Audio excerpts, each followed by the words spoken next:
I stayed overnight in Disney's Hollywood Studios, and then the next night I did it again in Disney Animal Kingdom. No, I don't work there, and it wasn't illegal. But I did really do this. I'm talking 3:30 a.m. to 9 a.m. Parks closed, secret, middle of the night Disney World activities happening all around me. And in this instance, celebrities, extremely expensive cameras, massive lights, and stages that were built secretly in the night and then dismantled before guests arrived in front of Millennium Falcon, Smuggler's Run, and the Tree of Life. I get to tell you about it. Disney invited us this year to go behind the scenes and be a part of the audience for some actual filming that ABC was doing in Disney World. In this case, it was the Wonderful World of Disney Holiday Spectacular, which you can see on Hulu, Disney Plus, or the Disney YouTube channel now through January 4th, 2025. And I am in it. You have to be very eagle-eyed to see. And also, same time for the Disney Parks Magical Christmas Day Parade, which you can watch on ABC on Christmas morning or the next day on Hulu, Disney Plus, or the Disney YouTube channel. So we were there as media. There were some influencers who were invited to some of the performances, because there were celebrity performances. And then most of the audiences that you see in these kinds of specials are cast members who can sign up to get to go to this stuff through their cast member behind the scenes portal. It's a little perk for them. So most of the audience was cast members. So basically, this is just a super fun, quick video where I'm gonna share some serious behind the scenes information about what the Disney parks are like in the middle of the night, what it's like to basically be an extra for ABC filming in Disney World, and a little bit about what this very late, middle of the night Disney media event was like. So you're gonna have me talking to you here, but also Quincy from the past is here when she was at the event to tell you more about it. In Animal Kingdom at 5 a.m. Been here for 2 hours already. Already seen one of the performers and we've got another to see because we are extras in the Disney and ABC holiday specials, which is wild. How crazy is that? Look at my lights. Let's see him. Everybody get him up in the air. Nice. Is he over there? Is he one of the... Oh my gosh. And then wave those hands high in the air. So that is exactly what we want to see when we call action at the top of the song. We want to see all of that excitement. Today, everybody's so excited. I'm loving it. Eric, you're so excited, yes? Yes. Look at that smile. We're doing great. After checking in to our hotel that I was weirdly excited about in retrospect, we got to have dinner over in Disney Springs that was hosted for us to fuel us for the very little sleep we were getting ahead. And luckily, it was a very filling dinner because it was at homecoming. And you heard me say dinner was early. We got to kind of select our dinner time. I picked the earliest possible because I was like, we have a wake-up call that is unbelievable. So we're eating dinner early, we're getting in our jammies, and we're going to sleep. Did that happen? No. Slept about an hour and 45 minutes this night because our wake-up call was at 3:30 a.m. Okay, day one of a very interesting Disney media event. This is gonna be kind of like a behind-the-scenes vibe of what it actually looks like to cover some of this stuff as a blogger. So I am at my hotel. This is Disney's Port Orleans Riverside, provided by Disney. Thank you, Disney, for providing the room and also just for having me for this event. This is awesome. Just checked in. It is 4 p.m. on Tuesday. And we just checked in. So we're gonna go head to the room, drop some stuff off, see the room. I'm really excited because we're in a part of this hotel that I've always wanted to stay in and I never have gotten to. I've stayed in every Disney hotel, but not the cool part of this one that I wanted to stay in. The area in question is the Alligator Bayou section of Port Orleans Riverside. And my friend is here, Miranda. So we're just going to see the room right now real quick and scan our cards in because it does help your magic bands work later. Room reveal. Oh, I've never been in Alligator Bayou room. Me either. It's so cute. But I'll likely also be doing a full updated tour of Port Orleans Riverside, one of the most popular and value for money hotels in Disney World. So you can keep an eye out for that on the channel. Oh my gosh. All right, we made it to our homecoming table. We've got some goods and more goods to come. We're doing a full review of this, which is on the channel right now. You can go check it out. Good morning. Guess what time it is? 3:47 a.m. Thanks for asking. But yeah, I'm ready, miraculously. and I'm gonna head outside. The bus leaves at 4:30. We're supposed to be outside for the bus at 4, so I'm gonna be about 10 minutes early, which is great because I've heard tell that they're giving us a little something to help with the fact that it's 3:47 in the morning. Oh boy, we're gonna have some fun though, so let's do it. Brutal, man. You can kind of get a sense of my vibes with a 3:30 a.m. wake up call. So yes, I am wearing an outfit that was in dress code. We had dress code for being in the audience. Obviously, like if you're in a movie as an extra, which I've also done, you get costumed by the costume department. I was in a movie called In the Eyes of Tammy Faye with Jessica Chastain and Andrew Garfield. I'm in 2 scenes at the very beginning of the movie. You can really see me in the classroom scene where Andrew Garfield is giving a presentation. But I got costumed for that in actual vintage clothing, right down to the underwear. That's not the case for stuff like this. If you have filming where you just are supposed to have like a live audience, typically you give the audience directives of what to wear, and that is what occurred here. So ABC had told us to wear green and beige, like neutrals, because we're gonna be in Star Wars Galaxy's Edge, and so they were like, you know, green and beige and neutrals. So I was like, okay, I can do that. But I mentioned that there was a little something to help make the early morning wake-up call not so bad. And that is very true. The reason we had to have rooms in this section of Port Orleans is because it allowed them to park the Joffrey's coffee truck right outside our hotel room. That is what I'm talking about. Where's my zoom? Yeah, Disney to make up for the morning has got us the Joffrey's truck. Joffrey's is a coffee company that is all around Disney. They do have like a coffee truck, a food truck, but it's not typically around. It's Haunted Mansion themed. Occasionally it comes out like at events, you might see it. And they parked that Joffrey's truck right outside our hotel for us. So we got to leave the hotel and walk just like 30 steps out, and Joffrey's was right there. And it was all comped and hosted for us. And I was like, you know what? I will get up at 3:30 in the morning to be able to get Joffrey's 10 steps out of my door for free. It's bold, honestly, that I could even drink a plain coffee at 3:30 a.m. But obviously, I had to, or else suffering would have occurred. Then we were off on one of those fancy buses. They were playing Disney cartoons, but otherwise it was really dark and like really comfortable on the bus. This was really cool because basically the bus took us to Disney's Hollywood Studios. All we knew was that we were going to be in the audience for the live celebrity music performances that are actually performed for real live in Hollywood Studios. I was so excited to find out who we were going to get to see. We knew that we were going to see 4 different performances across the 2 nights, but I was also really excited to see what Hollywood Studios is like at 3:47 a.m. We weren't allowed to take any content or filming except when we were up by the actual ABC set, so we couldn't take any content like walking through Hollywood Studios. I desperately wanted to, but luckily we didn't see one of the like little street cleaner robots, which have been rumored to exist, which is what I wanted to get a video of, and we didn't see one, so it's fine. What was interesting is that the entire park was wet at 3:47 a.m. and it had not rained.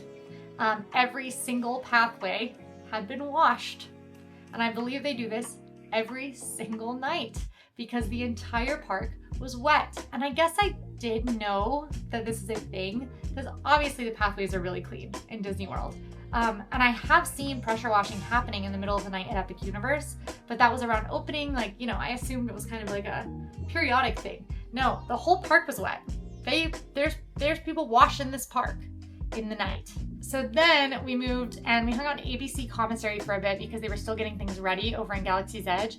But this is where we started to see the rest of the audience, the other cast members. So just like us, cast members had to show up to Hollywood Studios early as all get out. They did not have access to a Joffrey's truck parked in their driveways at home, most likely. First celebrity I saw, R2-D2. Not that crazy, considering R2-D2 lives in Star Wars, but we don't have, R2-D2 doesn't like roam and hang out in Disney World. R2-D2 is not usually out and about, and R2-D2 was standing in the Batu marketplace. And then I also saw a little later in the morning Chewbacca, and it turned out Chewbacca was there because Derek Huff had to come hang out with him. I did not see Derek Huff, which is wild because he's wearing the brightest suit known to man.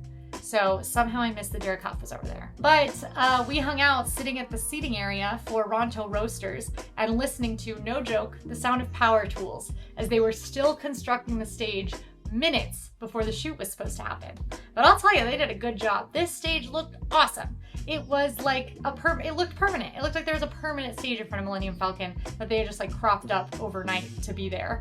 And around 5 a.m., you know, we got in a place in this like audience. They introduced us to the hype girl. I've never had this happen when I've done any production stuff, but there's a hype girl whose job was to make the audience hype. She was literally like watching the performance and then between takes would come up to us and give us specific, like, okay, when you hear them do this, we're all gonna start leaning in, leaning out, leaning in, leaning out. You're getting hype. When you hear this, start jumping, start jumping. When you hear this, arms going this way, and we're going to the left first.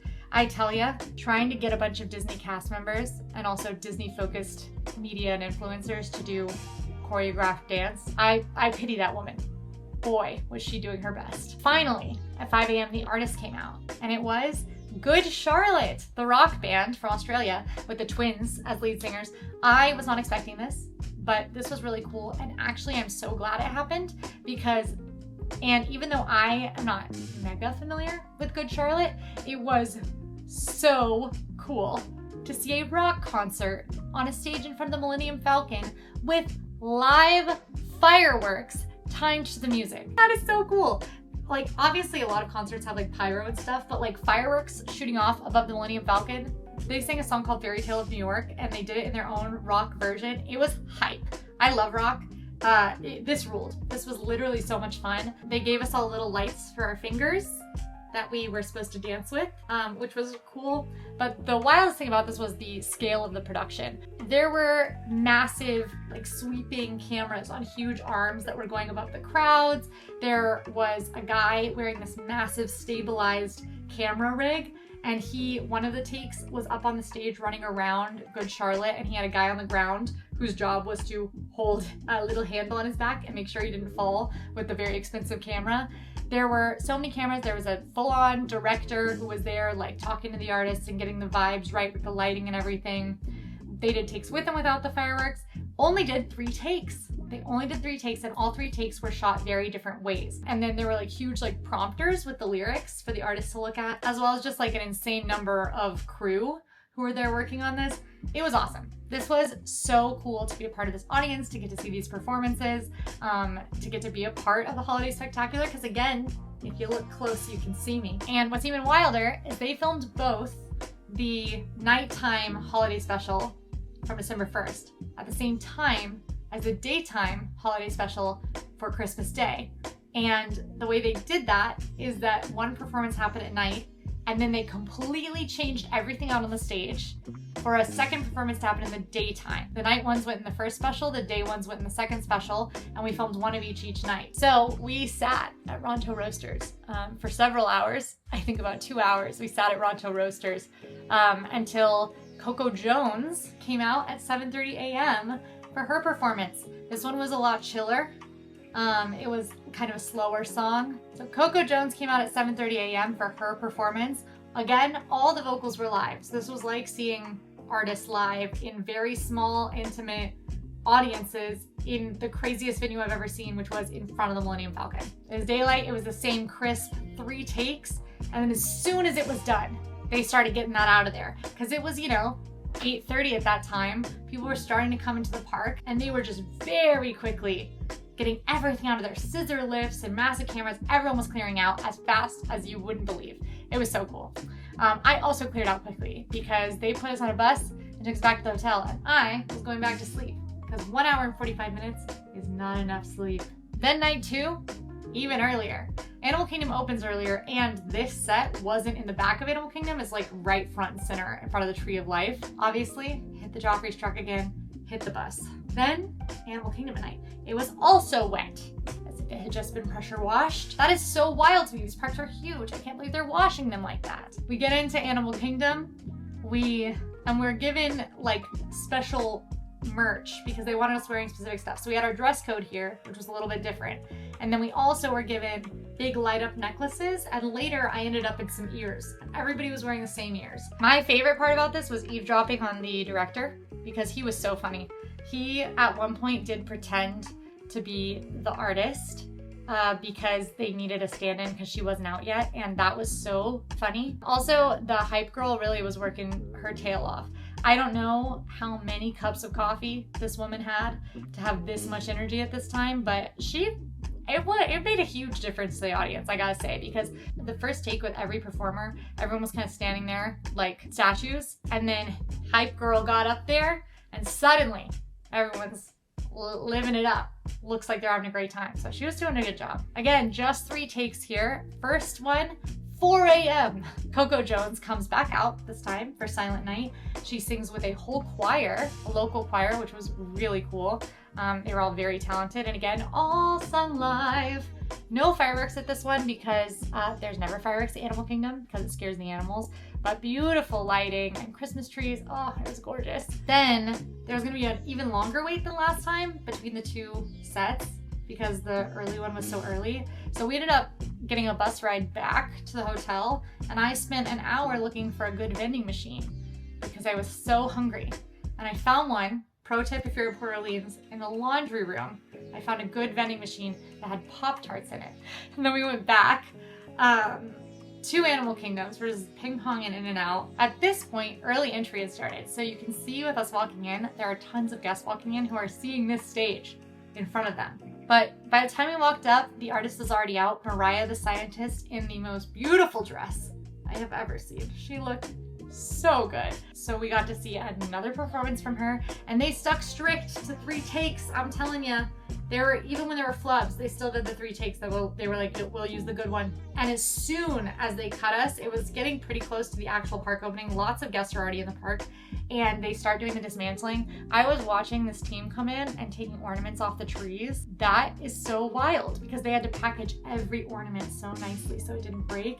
And it was a well-oiled machine of like the ABC production crew working together with Disney's crews. But I did sleep for 1 hour that night. I somehow got less sleep when I went to sleep the night before. My sleep schedule was messed up for days. It was so worth it. This was a wild media event. They aren't usually like this. They are usually really scheduled and there's cool stuff you get to do, but I never thought I'd be in Disney World in the middle of the night. I hope this was interesting as like a little sort of treat, a little different video. It's a whole other world once the guests go home in Disney World, and I got to be a part of it for a night. I hope you guys enjoyed this video. I know it's a little different from what we usually talk about and do, but I thought you guys might like a little behind the scenes peek into that whole experience.